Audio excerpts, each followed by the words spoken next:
بسم الله الرحمن الرحيم. In the name of Allah, the Beneficent, the Merciful. Assalamu alaikum, brothers and sisters. Today I have another reaction video. I hope everybody's doing good. And today I am going to be reacting to a sister who reverted to Islam, and her name is, I think, Cara. And then she is talking about her reversion, why she chose Islam. And then the video is like long enough to explain everything. Let's get to this video, brothers and sisters, and watch together the entire story of his sister Cara. Let's get to it.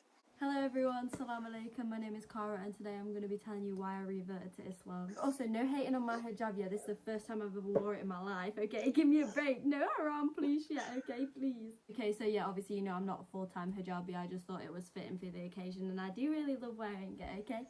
So, let's get into the story. So basically, a couple of years ago I went on a family holiday to Turkey, right? And this was one of the first ever times I heard about Islam was on this holiday because I live in Derbyshire, England, Midlands, countryside, middle of nowhere, only old white people, no Muslims, okay? Guys, there is not a single mosque in my area, okay? I did not know what Islam was until I was about 15 years old, no joke. No actual joke, I'd never heard of it in my whole life. It wasn't Islamophobic, but it was more of very much cautious. It was like, yeah, they don't like us, so like we need to be careful around them. But obviously that's not the case. I go on this holiday and I go to the water park. Who's at the water park is my mum, my stepdad, me and my little sister, okay? So me and my little sister go to the wave pool, my mum and my stepdad somewhere else. In this wave pool, this kid is like coming up to me and like grabbing on my arm. And I'm looking at my sister like, get this kid off me! Like, what's going on? Get it off! And then it starts like grabbing and like pulling me down. And I'm like, what are you doing? Right, and I'm thinking it's trying to dunk me under, so I'm like going under being like, so funny, you're dunking me. No, the child was not trying to dunk me, it was drowning. The child was drowning, okay? So I lift my arm up, I get the child, I pick the child up, and she had like a, I don't know what it's called actually. It was a hijabia, but it was like waterproof. It was one that you was to wear like in the swimming pool. She had one of them when she's only a little girl. And I was like, oh my god, pull that back up, right? And then I picked her up and I was like looking around, I was like, where's your mum, where's your dad, where's your mum, where's your dad? But she didn't speak no English, so when I'd found her mum and dad, I just assumed they didn't speak no English as well, so I just dropped her off and walked off. I never said anything. Well, she must have told her parents, like, what happened, because later on, our hotel was, like, just by the water park, but I'm not joking, like, 6 hours later, the child, the mum and the dad and all the child's siblings all walk past and they're like, oh my god, you, coming up to me, and I'm like, hey guys, what you want? And look what she gives me, okay? I would show you the bracelet, but I'm not gonna because it's a little bit contradicting, okay? She gave me an evil eye bracelet, but then she also gave me the Quran. Wait, why is it not focusing? Inshallah, they give her a Quran, yeah. The Quran. She gave it me. This is the English version, and I won't lie, when she first gave it me, I thought, why have you gave me that? Like, do I look like I want to read that? Why have you gave me that? That's like, that was my, I swear down, yeah. May Allah forgive me for this, but I literally looked at her and I was like, do I look like I want to read that? Because I don't. Like, that's what I actually thought, and I'd be so serious. I feel crazy saying it now. But like, that was my mindset. I was like, she actually looked at me and thought, I want that. But anyway, so I took it anyway and I was like, yeah, thank you so much. And then she was like, I want you to come to the mosque with me. And I was like, I don't. Matter of fact, I don't want to put no headscarf on and go to no mosque. And she was like, no, I'd really love you to come. Please at least take my WhatsApp number. And I was like, right, fine. So it gets to the end of the holiday and I'm like, do you know what? Maybe I actually should have gone to that mosque because like the culture, the fun, like I'd be a little bit more educated. So I thought, you know what, I'll go. Okay. And I went to the mosque with this woman. I messaged her on WhatsApp. I met her at her shop, and then she also lived in the back. Went into the back. She gave me one of her abayas and hijab, and we went there. bear in mind the whole time my mum's got no idea where I am. Okay, I'm just telling her I'm shopping. I'm shopping, babes. Little does she know I'm in a full Muslimic outfit and going to the mosque. Yeah, so I'm getting all ready. Then we go. And I actually didn't like go do wudu or like pray or anything. I didn't do any of that. I literally just went to like I think it was like a visiting area. It was like a tourist area, basically, where like tourists would go to observe what happens in a mosque, not to like actually partake. So I went there, we met up outside afterwards, spoke a little bit, and then I just thought, yeah, that was cool. Like, I love doing that. It was a sick experience, but like, I'm not Muslim and I don't want to be. Like, that's what I thought. And like the Quran, I've always kept it because I thought like, oh my god, like a memory, but I never read it. I just thought, pfft. And then I come online, yeah, and do you know what? All the things that's happening in Palestine actually got me to look into the religion properly. Okay, obviously, can you see my Palestinian jumper? Because it's free Palestine until the very end. I first found out about like what Palestine was actually going through and the full-on genocide and the fact it's been happening for over like centuries, like over 75 years this shit's been happening. And then obviously I found out about it on social media, then I read books, and the whole thing that stayed consistent the whole time was that these people are literally being bombed to the point that they've got nothing. They've got no water, no house, no food, no nothing, and they still say Alhamdulillah. They still say Alhamdulillah, and they still say, before they even say, oh my god, I just wish I was safe, I just wish I was safe, they say, oh, inshallah, I'll be safe. Like, that was a mind-blowing to me, because you have nothing. You have nothing. And the fact, like, it's so easy to, like, look and be like, well, how can there be a God? If this is happening, how can there be a God? And the fact that they still looked at this and they thought, this is happening because Allah wants this to happen. This is happening because Allah's trying to teach people a lesson. This is happening because of this. And to think that, to me, like, that just has to be the truth. Like, there's nobody that's going to be that devoted to something that is just not the truth. And, like, other things about Islam that, like, interested me from the very get-go was the fact that there's one book. There's not, like, this version of it and this version of the Bible and then this version and then Joseph's statement version of the Bible. There's literally just a Quran. And yeah, there's like different Qurans, but they all have the same text. Whereas like Christianity, Judaism, like all those religions, I'm not hating on those, by the way, like believe in whatever you want, but all of those religions to me was like not comparable, because how are you going to have so many different stories? Like, surely the truth would be there and it would be set and it would be just that. Do you know what I mean? So that was like what like gripped me, and I was like, yeah. Okay, so then after I found all of that, I finally picked up the Quran, okay, and I read it, and oh my god, the best decision I ever made, bro. Like, I read it, yeah. I read it, probably took me like 2 months to read it in total, and then after I read it, I just disregarded it for 2 months, and I was like for 2 more months, I was just like, oh. Like, I've read it now, and yeah, I defo believe in that, but like, being a Muslim just doesn't fit my lifestyle, so I'm not going to be one.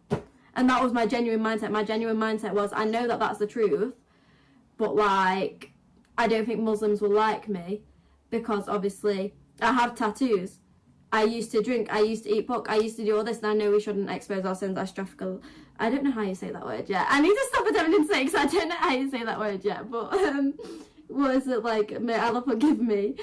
But like, I used to do all that, and that was my life, and like, still most of my friends, that is their life, and which I don't mind. Like, they don't pressure me to do anything. They're completely fine with me like backing out and just like doing what I want and joining in on things I can, and like not, they don't be like trying to pressure me into anything. So I don't need you telling me I need new friends, okay?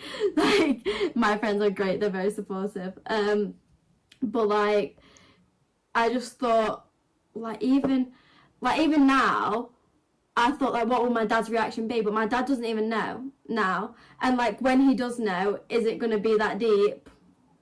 No. Is it going to be deeper than the fact that I could have been burning in a hellfire? No. It's actually not. Like, it's actually not that deep. And then, so basically, I was like, do you know what? I'm just going to go for it. and I'm gonna go to the library and I'm gonna read like a few books about it, and then I'm doing it. Okay, so I went to the library. I didn't even get that far. I'll be so real, I did not get that far. And then I went onto my phone and I was just bored in the library. I thought, I can't do with books. Like, I love reading if I'm in the mood to read. I hate reading if I'm not. Like, if I'm not in the mood to read, reading is the most boring thing to me. So I start going through Instagram Reels, and I see this TikTok, and it's like, it's on Instagram Reels, but it's a TikTok, and it's this girl, and she's like, if you're thinking about taking your Shahada, but you don't know like how to pray, and you don't know how to make wudu, and you don't know how to speak Arabic, and you don't know how to, you don't wear hijab, and you don't dress so modestly, and you don't do this, she said, it doesn't matter. You don't need to learn all of that yet. Just take your Shahada, and Allah will guide you. I got up, I walked outside, and I rang the mosque, okay? And the closest mosque to me at the time was this. I'm definitely going to pronounce this wrong, so forgive me for that. But it was called the Medina Masjid, and it's in Sheffield, yeah? So big up Sheffield, that was where I took my Shahada. And I called up there, and he was like, oh, we can just do it right now on the phone, and then focus, and then you can come in and do it in person afterwards. And I was like, you know what, that's sound okay. So I did it over the phone, and I was like stuttering so much, you had to repeat it so many times. I was so embarrassed. And then I like spent my time at home, because I think I did it on the phone on the Wednesday, and then I actually took it at the mosque on the Saturday. The whole week I was at home, I was literally sat in my bedroom like, Ashhadu anna la ilaha illallah. Like, I was just trying to pick the words up because I was so embarrassed, because on the phone I could not do it right. So then I got to the mosque, and also the imam, yeah, he had told his niece to come, because I was a girl going by myself, and I was scared. I didn't even know how to enter, okay? Right. I didn't even know like where to take my shoes off. I didn't even know when to do anything right. So she came and she saved my life, basically. And she actually did. Like, I owe that girl so much, because if she didn't turn up that day, you know, I actually wouldn't have walked in, and I would have never taken my Shahada, because I was just so scared. Like, I was just actually terrified. But yeah, I went in, and then I did it, and I sat there and I was like, La ilaha illallah, and then my life's just great, innit? My life's just great. Yeah, so then basically from the mosque they gave me a couple more books. So this is like what I've been doing since I reverted. I have been educating myself a bit more. Yeah. I'll educate myself on how to wrap a hijab after this video, because this is so humbling. Yeah, like, and every time I pray, yeah, the shit's like flinging around like this. So like, how do I get it to just stay? Yeah, because I'm not ready to wear it full time yet, because I live at home. Yeah, my mum won't let me. Like, even if I was to, like, just wear it on the odd occasion, like even at home or out and about, how do I get it to stay? Because even though I don't wear it full time, I can't just have it dropping off in the middle of the day. Anyway, irrelevant. So since then, the mosque gave me this book, and it's basically all about the Prophet Muhammad, and I'm hoping that you... So basically, yeah, obviously, this is the Quran. The mosque didn't give me this, but that's the Quran, and I would never ever write in that or anything.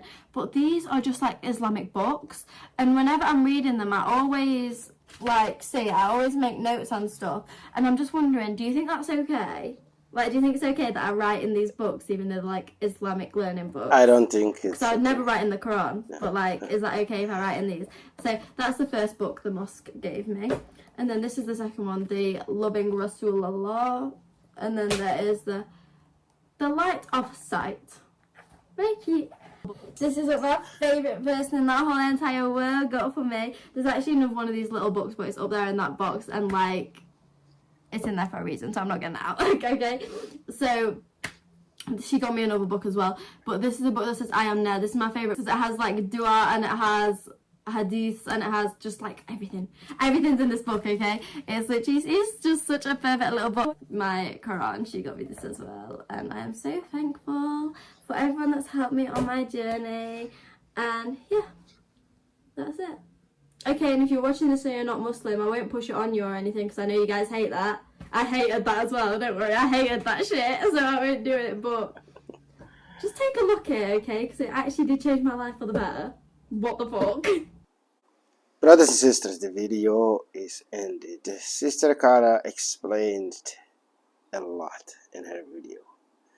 That was about 13 minutes long video, and she explained everything, and people are trying to push her, and as a new revert, every Muslim should welcome new Muslims and help them in any way they can, not pushing them, not telling them go.